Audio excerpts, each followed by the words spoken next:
অনেক ধন্যবাদ। আরটিভিকে বিশেষ ধন্যবাদ যে সবসময় এই গুরুত্বপূর্ণ বিষয়টি গুরুত্বপূর্ণ সময় আলোচনা করেন এবং প্রত্যেকবারই গুরুত্বপূর্ণ লোকজন আসেন এবং তারা প্রত্যেকবারই হয়তোবা বা অধিকাংশ ক্ষেত্রে কিছু না কিছু উত্তরণের চেষ্টা করেন। আজকে আনিসুর রহমান সাহেব এসছেন, আমি মাননীয় মন্ত্রী থাকলে আরেকটু খুশি হতাম। আমি কয়েকটা তিনটা বিষয় আজকে আলোচনা করব। এই প্রথমবার যদ্দূর পারি সেটা করব। সেটা হলো, প্রথম করতে চাই ঈদে ঘরমুখো মানুষের নির্বিঘ্ন চলাচল এবং একই সঙ্গে পশু, কোরবানির পশু নির্বিঘ্নে আসা যাওয়া এবং বাজারজাতকরণ, কারণ এটা একটা উৎসবের একটা অংশ। একটা জিনিস মাথায় রাখি, প্রতি বছর শুধু যদি ঢাকার কথা বলি, বৃহত্তর ঢাকা নারায়ণগঞ্জ থেকে গাজীপুর ধরলে 1.1 থেকে প্রায় 1.5 কোটি মানুষ ঢাকা থেকে বেরিয়ে যায়। এখন এটা এই মানুষের সংখ্যা কেউ গণ্য করে না, গণার কোনো সিস্টেম আমরা নাই, যদিও থাকা উচিত ছিল, তাহলে সমীক্ষা নির্ভরতায় আমরা আর পরের বছর আরেকটু উত্তরণ করতে পারতাম। কিন্তু এত বছর আলোচনা করা সত্ত্বেও কেউ এই সমীক্ষা করে আমাদের এই যে এটা একটা ক্রাইম হচ্ছে, কন্টিনিউয়াস আমরা হত্যাকাণ্ডে যাচ্ছি, মানুষ মারা যাচ্ছে, বিঘ্নতা বাড়ছে, মানুষ অসুস্থ হচ্ছে, 6 ঘন্টা রাস্তা 15 ঘন্টা যাচ্ছে। এই যে ক্রাইমটা হওয়ার জন্য যে তার প্যাটার্ন ল্যাঙ্গুয়েজটা বোঝা, এর জন্য কোনো সমীক্ষা হয় না। যাই হোক, সেটা তো একটা কথা। কিন্তু এই যে মানুষগুলো বেরিয়ে যায়, এর প্রায় 60%, প্রায় 56 থেকে 60% সড়ক পথে যায়, আর বাদ বাকিটা যায় নৌ এবং মিশ্রভাবে নৌ এবং রেলপথে। এখন যদি শুধুমাত্র সড়ক পথটা আমরা দেখি, তাহলে আমরা বুঝবো আমাদের ভয়ঙ্কর অবস্থাটা কী। যে বারবার আলোচনা আপনারা এখানে অনেকবার করেছে, আমাদের বহির্গমনের পথ ঢাকা থেকে বেরিয়ে যাওয়া ছিল 3টা, এখন 4টা। কোনটা? গাবতলী একটা, উত্তর আবদুল্লাপুর আরেকটা, যাত্রাবাড়ি একটা, এবং আরেকটা পোস্তকলা বাবুবাজার দিয়ে কেরানীগঞ্জ হয়ে পদ্মা। এই পদ্মাটা নতুন অ্যাড হয়েছে।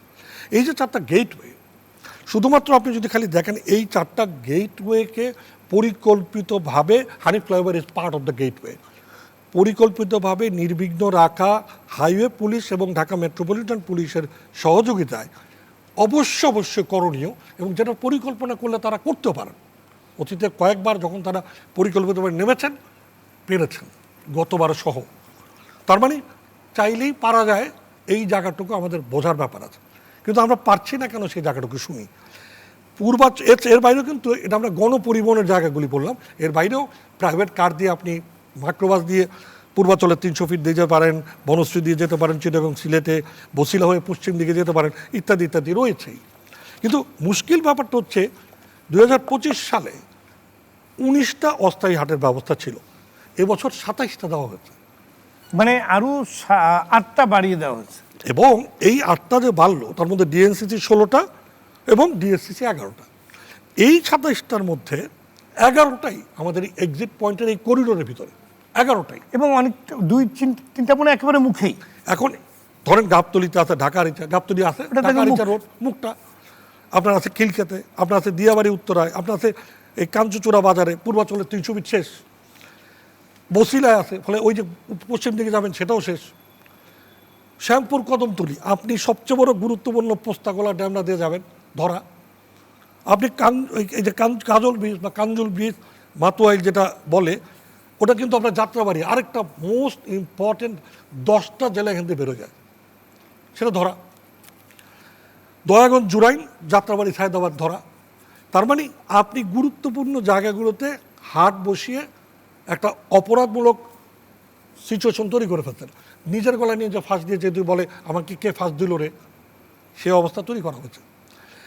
নাও হাইওয়ে পুলিশের আইন অনুযায়ী, পরিষ্কার ভাষায় বলছে, আইন অনুযায়ী মহাসড়কে দাঁড়ানো, ধীরগতির যান চলাচল নিষিদ্ধ, গবাদি পশু প্রবেশ করা, পারাপার করা নিষিদ্ধ, এবং স্থাপনা 10 মিটারের মধ্যে নিষিদ্ধ, এবং প্রান্তসীমা আবর্জনা বা ইত্যাদি যদি তৈরি হয়, অর্থাৎ যেমন হাট দিলে হবে, নিষিদ্ধ। এখন হাইওয়ে পুলিশের তাহলে কাজটা কী? আমি যদি পরিষ্কার ভাষায় জানতে চাই, যে শুধুমাত্র আমি ঢাকা চিটাগং হাইওয়ের যদি বর্ণনা করি, 539টা স্থায়ী বাজার আছে, 539, এবং এর মধ্যে কতগুলি জায়গা খালি শোনেন। কী করে আপনি ঢাকা থেকে 10টা জেলায় যাবেন? এই ঢাকা চট্টগ্রামে 10টা জেলায় যায়। নারায়ণগঞ্জে সিমরাইল রোডে, সাইনবোর্ডে সানারপাড়া, মদনপুর, কুমিল্লায় দাউদকান্দি, গৌরীপুর, চান্দিনা, মাধাইয়া, নিমসার, মিয়াবাজার, 14 গ্রাম, আবার একই সঙ্গে যদি আপনি এভাবে কাউন্ট করতে থাকেন তাহলে এই রকম 5টা জায়গায় পরিকল্পিতভাবে আপনি প্লট করে তৈরি করে রাখছেন। নাও এই বাজারগুলো ঈদের সময় চাঙ্গা হবে স্বাভাবিকভাবেই, এবং প্রত্যেকটা বাজারে হাট হবে। যেভাবে ঢাকা আপনি প্রবেশ মুখে 9টা হাট দিয়েছেন, ওরা ওরকম হাট দিবে। আপনি আমাকে বলেন এইগুলি জানা সত্ত্বেও হাইওয়ে পুলিশ স্থানীয় পুলিশের সাথে একত্রিত হয়ে যদি একটা প্রতিরোধ গড়ে না তুলতে পারে, যেই করিডোরগুলো মসৃণভাবে যাবে, তাহলে দুর্ঘটনামুক্ত সময়কে ভয়ঙ্করভাবে পরাজিত করে মানুষকে দুর্ভোগের মধ্যে ঠেলে দেওয়ার কোন পথটা বাকি রাখলেন? তার কি আলোচনা আমরা এখানে করতে বসেছি? এবং এই জায়গাগুলো করার জন্যে 26টি গুরুত্বপূর্ণ জায়গাকে এই ঢাকা চট্টগ্রাম হাইওয়েতেই আমাদের হাইওয়ে পুলিশরা বছরকে বছর লিখিতভাবে সরকারকে জানিয়ে তারপর হাত গুটে বসে থাকে। আপনি এআই করেন বা অন্য কিছু করেন, স্টেপ যদি না নেন, আপনি যদি কর্তৃত্ব পরায়ণতা এগুলি প্রতিবন্ধকতা সৃষ্টি না করেন, পরিষ্কার ভাষায় আসলে কোনো উত্তরণ হবে না।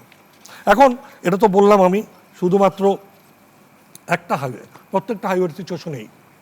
আর এর সঙ্গে আল্লাহর ওয়াস্তে আমার একটা জবাব কি হাইওয়ে পুলিশ আনিসুর রহমান সাহেব দিতে পারেন? একটি মহাসড়কে চলাচলের জন্য যে কোনো গাড়ি বা যে কোনো যান 3টা পারমিট লাগে। একটা তার ড্রাইভিং লাইসেন্স লাগে, তার মানে সে নিয়মকানুন জানে, এটাই তার প্রমাণ করে লাইসেন্স থাকলে। 2, ওই রোডের চলাচলের গাড়িটার যে গঠন বা অন্যান্য গতি এবং তার যে ব্রেক সব কিছু মিলে ফিটনেস সার্টিফিকেট লাগে। এবং সবথেকে ওই রাস্তায় এই সমস্ত সার্ভিস দেওয়ার জন্যে প্রক্ষালন কেন্দ্র সহ একটা পারমিট, রোড পারমিটের ট্যাক্স দিতে হয়, ট্যাক্স টোকেন থাকতে হয়। তাহলে ওই রাস্তায় আপনি কি করে ব্যাপকভাবে এই সিএনজির পাশাপাশি ব্যাটারি চালিত ঘটঘটিয়া, অমুক, ফটফটিয়া এসব নামে আপনি অবৈধ যান চলতে দিচ্ছেন এবং তার মধ্যে দিয়ে প্রতি বছর চরম দুর্ঘটনার সৃষ্টি করছেন। যদি গত বছরই ঈদুল ফিতরে দেখেন, রোড সেফটি ফাউন্ডেশন ওনাদেরও আছে, 373টা অ্যাক্সিডেন্টের মধ্যে 30% অ্যাক্সিডেন্ট করছে মোটরসাইকেল, 30%।